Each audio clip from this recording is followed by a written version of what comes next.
Guys, this is and welcome back to another blog. আশা করবো তোমরা সকালে খুব ভালো আছো, আমিও কিন্তু খুব ভালো আছি। আর এখন বাজে 9:07। আর আজকে না কি হয়েছে, আমি এই অনেক দিন পরে গাছগুলোর দিকে নজর দিয়েছি। Money plant, bamboo tree. আর আমার একটা মানি প্ল্যান্ট দেখাই। আমাদের বাড়িতে প্রচুর মানি প্ল্যান্ট নিচে, প্রচুর মানি প্ল্যান্ট। বাট তার মধ্যে থেকে আমার যেটা সব থেকে পছন্দের সেটা হচ্ছে এইটা। জাস্ট ওয়াও, গাছটা না এত সুন্দর, কি বলবো। দেখো কি, এইটা কিন্তু আমি নর্মালি বাটি, স্টিলের বাটিতে বসিয়েছি, কোনো রকম ফুটোও করিনি, আর গাছটার যত্নও নিই না তেমন। বাট এত সুন্দর, আর যে গাছের যত্ন দিই সেই গাছ কিচ্ছু হয় না। আর এই গাছটা আজকে আমি রিপোর্টিং করব। এই গাছটা যেমন আছে তেমন থাক, কিচ্ছু করবো না। হিতে তারপর বিপরীত হলে আর তখন আর এক জ্বালা। জাস্ট দাঁড়াও, আমি ব্যাক ক্যামেরা করে বরঞ্চ তোমাদের দেখাবো গাছটা। আর এই যে এই ব্রাজিলিয়ান লাক্কি বাম্বুটা আজকে জল পাল্টাবো। মানি প্ল্যান্ট, এটা তো মাটিতে বসানো মানি প্ল্যান্টটা, আর এই মানি প্ল্যান্টটা জলে বসানো, এই জলটা তোমার পাল্টাবো। তারপর আর এই যে এইটা রিপোর্টিং করব, এইটাও কাচের পাত্রে বসানো, এইটা জলে বসানো ছিল, তো এইটাও জলে বসানো ছিল। এবার জলে না, এটা এই তিনটে মাত্র ছিল না, হেভি মোটা ধরনের, এরকম মোটা ছিল, তিনটে থাকে। এবার কি হয়েছে, ওই এটা বাড়িতে ছিল না, এটা অফিসে ছিল। এবার রোদ পেতো না, যার জন্য গাছটা নষ্ট হয়ে গেছিলো। বাড়িতে নিয়ে এসেছি, অনেক কষ্টে গাছটা বাঁচিয়েছি। আজকে এটাকে রিপোর্টিং করব, আর ওই দুটো জল চেঞ্জ করব। তো চলো জল চেঞ্জ করব, তারপর তোমাদের সাথে দেখা করছি, তারপর ভাত খাবো। চলো, এখানে গাছের কাজ আমার কমপ্লিট। চলো তোমাদেরকে দেখাই। আমি বলেছিলাম এই যে আমার সব থেকে পছন্দের মানি প্ল্যান্টটা রিপোর্টিং করা, রিপোর্টিং গাছটাকে সুন্দর করে পুঁতেছি।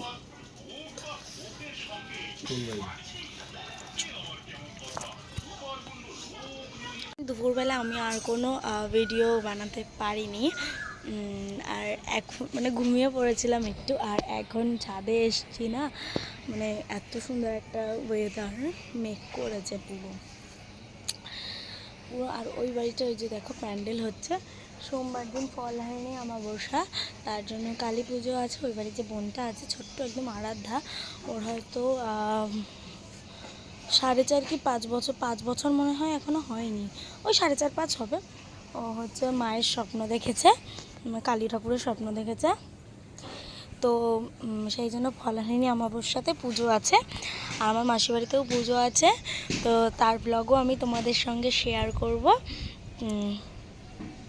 আর আমি না আমাকে ক্ষমা করো, আমি এখনও পর্যন্ত আমার বার্থডের ব্লগ আপলোড করতে পারিনি। আমার বার্থডেতে আমি কী গিফট পেয়েছি তার ব্লগ আপলোড করেছি, বাট আমার বার্থডের ব্লগ আপলোড করিনি। আজকালের মধ্যে আমার বার্থডের ব্লগ তোমরা পেয়ে যাবে।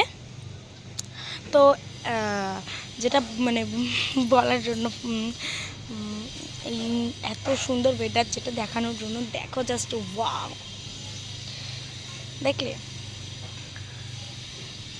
আর আজকে না পিলুর কি হয়েছে আমি বলছি, ওই যে ওখানে পিলু, ওই যে লাল খাঁচাটায়, ওখানে পিলু আজকে ও না ভীষণ ভয় পেয়েছে। ওর হচ্ছে শালিক পাখি তো নর্মালি দুখানা পা থাকে, ওর একটা পা নেই। আমাদের বাড়িতে একটা ভীষণ বড় একটা ছুঁচো আছে, সেই ছুঁচোটা আমাদের বাড়িতে থাকে না, ওই আমাদের বাড়ির পিছনে ওই যে কচু বাগান আছে, ওই কচু বাগানে থাকে। এবার না ওই ছুঁচোটা একদিনকে ভীষণ বৃষ্টি পড়ছিল রাত্রে, ভীষণই। এবার ঘরে দরজা জানলা দিয়ে আমরা ঘুমাচ্ছিলাম, জানলা দিইনি, ঘরের ভেতরে যেত, আর ও ছিল বারান্দায়। আর সেদিন যেহেতু বৃষ্টি পড়ছিল, জলের ঝাপটা আসছিলো দেখে ওকে নিচে রেখেছিলাম। নিচে এবার একটা ছুঁচো এসে ওর একটা পা ধরে নিয়েছে, তখন আমরা টের পাইনি। আর সকালবেলা উঠে দেখছি ওরকমও চিল্লাচ্ছে, যন্ত্রণা হচ্ছে, রক্ত বেরিয়েছে।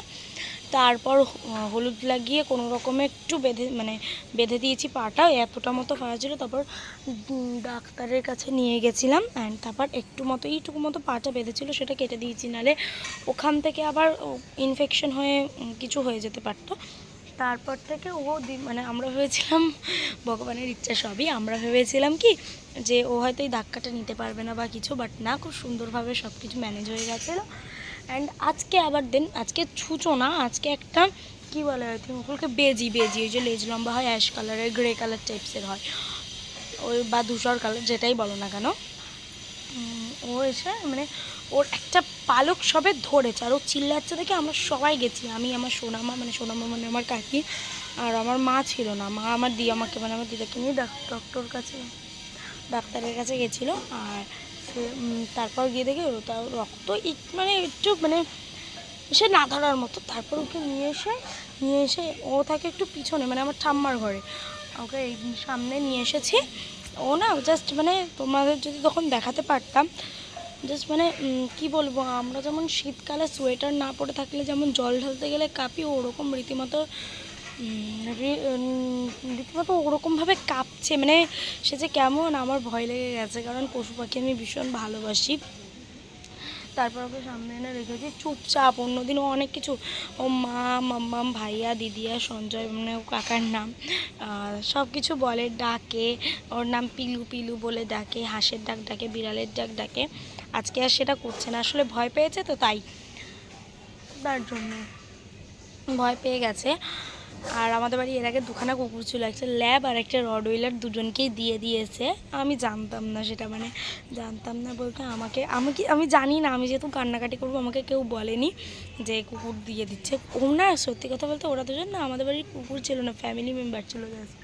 যে ল্যাব ছিল তার নাম হচ্ছে পপি, আর যে রডওয়েলার ছিল তার নাম হচ্ছে রক্সি।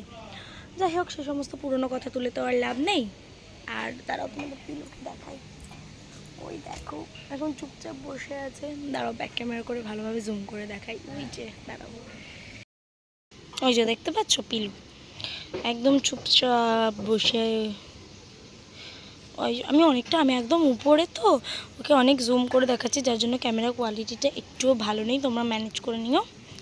দাঁড়াও এই যে দেখলে পিলুর যখন ওই যে অ্যাক্সিডেন্টটা মানে একটা পা কেটে দেওয়ার অ্যাক্সিডেন্টটা, চুচো ধরার অ্যাক্সিডেন্টটা হয়নি, তখনের ওর একটা ভিডিও আছে, সেটা যদিও শর্ট ভিডিও, আমি সেটা শর্ট ভিডিওটা আপলোড করব। মানে এত সুন্দর। আর ওর আগে আমাদের বাড়িতে প্রচুর পাখি ছিল, মানে দাঁড়াও তোমাদেরকে দেখাই, এই যে এই ছাদটার ওই যে টুলটা রাখা, হ্যাঁ অত অবধি জাস্ট লম্বা করে আমাদের খাঁচা ছিল। কি পাখি ছিল না আমাদের বাড়িতে, মানে ককটেল, লাভবার্ড, বদ্রি পাখি, তারপর হ্যান ত্যান, শালিক পাখি, প্রচুর প্রচুর প্রচুর পাখি ছিল। তারপর ওই উড়ে গেছিলো দু একটা, উড়েও গেছিলো, তখন আমি অনেক ছোটো, আমার আচ্ছা মনে রয়েছে, তখন আমার বয়স কত, ওই 5 কি 6 হবে। তারপর সব পাখি উড়িয়ে দিয়েছিল আমার বাবা। যাই হোক, সে সমস্ত পুরনো কথা তুলে আমি মানে আমাদের প্রচুর জিনিস আমরা পুষেছি, মানে বিড়ালও পুষেছি। আমরা একটা বিড়াল পুষতাম, বিড়ালটাই কী হয়েছিল, বিড়ালটা অনেক ছোটোবেলায় একবার হারিয়ে গেছিলো। তারপর খুঁজে পেয়ে 2 দিন পর আমাদের পাড়ায় একটা দাদা খুঁজে দিয়ে গেছিলো। তারপর আবার হারিয়ে গেছে, আবার 1 সপ্তাহ পর খুঁজে দিয়ে গেছে। তারপর যেহেতু শীতকাল ছিল, ওকে স্নান করিয়েছিলাম, ওর ঠান্ডা লেগে মারা গেছিলো। সেই সমস্ত নিয়েও ভীষণ কান্নাকাটি। যাই হোক, সে সমস্ত সত্যি বারবার বলছি আর বারবার মনে পড়ছে। যাই হোক, সে সমস্ত পুরনো কথা তুলে আর লাভ নেই, চলো আবার পরে দেখা করছে। পড়তে যাবো, আর আমার মা যাবে পুজো দিতে, আজকে যেহেতু শনিবার পুজো দিতে যাবে, আর আমি যাব পড়তে। তো চলো পরে দেখা করছে, এবার টাটা। সো গাইজ, এখন বাজে রাত্রি পুরো পাক্কা 11টা, আর আমার বিছনা করা কমপ্লিট হয়ে গেছে। তো ওই যখন পড়তে গেছিলাম তখন তাড়াহুড়োর মধ্যে যেহেতু মাও বেরাবে আর দেখা করতে পারিনি, তো রাত্রে খাওয়ার সময় আর দেখা কোনো দিনই আমার হয়ে ওঠে না রাত্রে খাওয়ানোটা দেখানো। তো এর পরের দিন থেকে মানে কালকে থেকে যখন ডেইলি ব্লগ আপলোড করবো তখন চেষ্টা করব। তো আজকের ব্লগটা আমি এখানেই শেষ করছি, কালকে আবার নতুন ব্লগ পাবো। আর আজকে এখন যদি আমি টাইম পাই এডিটিং করে ব্লগটা এখনই পোস্ট করে দেবো। তো চলো টাটা, গুড নাইট।